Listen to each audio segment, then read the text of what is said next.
शहर की गलियों में खुलेआम नशे का धंधा। कदम कुआं, जकनपुर, कंकड़बाग, पीरबहोर, पटना सिटी के कई क्षेत्रों में महोदय।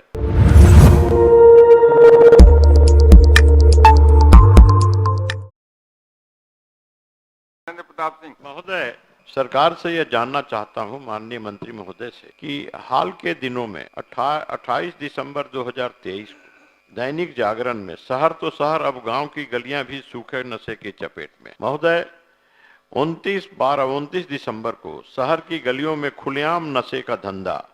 कदम कुआं, जकनपुर, कंकड़बाग, पीरबहोर, पटना सिटी के कई क्षेत्रों में महोदय। और ये बचपन भी धधक रहा है नशे की आग में। बड़ी मछलियां फंसाने में पुलिस बिछाने लगी है जाल।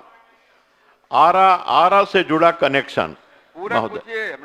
3 लाख की दवा नशा बनते ही 50 लाख हो जाता है महोदय। ये दैनिक जागरण का, ये 14 दिसंबर का है महोदय।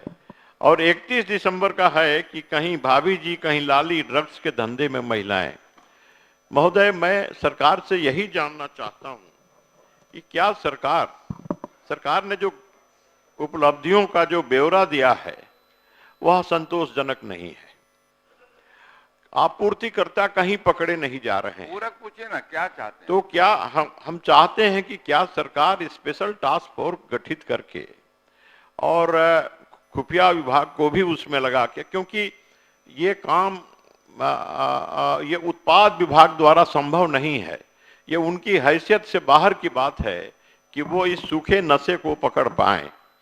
तो उसमें क्या प्रशासन और खुफिया विभाग और एसटीएफ स्पेशल टास्क फोर्स करके गठित करके और इसमें कठोर कार्रवाई करने का और आपूर्तिकर्ताओं को पकड़ने का विचार रखती है, जबकि आपूर्तिकर्ताओं को पकड़ने की सूची जो उन्होंने दी है उसमें एक भी नहीं है। माननीय अध्यक्ष महोदय, माननीय अमरिंदर प्रताप सिंह जी ने जो प्रश्न पूछा है उसका विस्तार से जवाब माननीय सदस्य को मिला है महोदय। और माननीय सदस्य की जो चिंता है महोदय, अगर इस तरह की खबरें सिर्फ अखबार में छपती है महोदय, और माननीय सदस्य के संज्ञान में जिन भी माननीय सदस्य, चाहे हमारे विधानसभा के सदस्य हों, लोकसभा के सदस्य हों, विधान परिषद के सदस्य हों, त्रिस्तरीय पंचायत के सदस्य हों, अगर इस तरह की पुख्ता जानकारी अगर सरकार को उनके माध्यम से प्राप्त होगी तो सख्त से सख्त कार्रवाई भी होगी। और जो काम इस तरह का करने वाले लोग हैं उन पर भी कार्रवाई होगी। ये महोदय अवेयरनेस का भी विषय है, लोगों को जानकारी देने का भी विषय महोदय।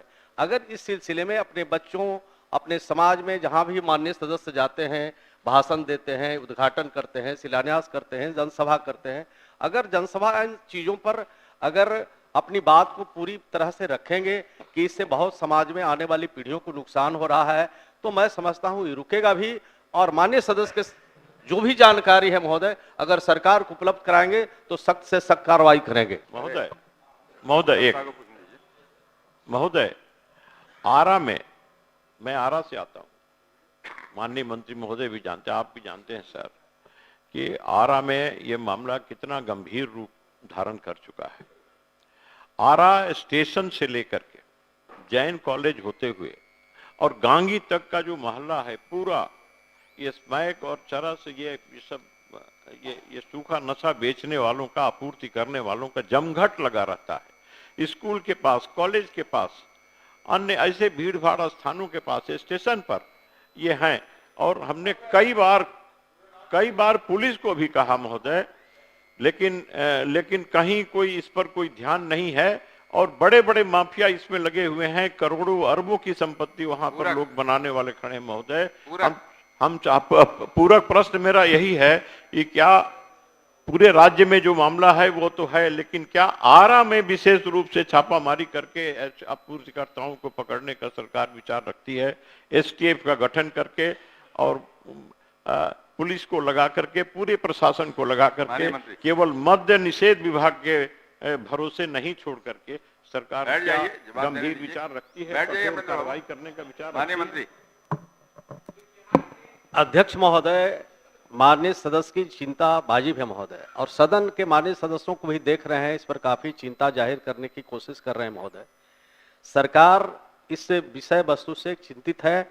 हर हालत में इस तरह के कृत्य करने वाले को पकड़े जाएंगे, और जहां जहां स्थान चिन्हित माननीय सदस्य ने किया है उनको तो 1 सप्ताह के अंदर वहां जो भी इस तरह के कृत्य कर रहे हैं उनके खिलाफ सख्त कार्रवाई की जाए।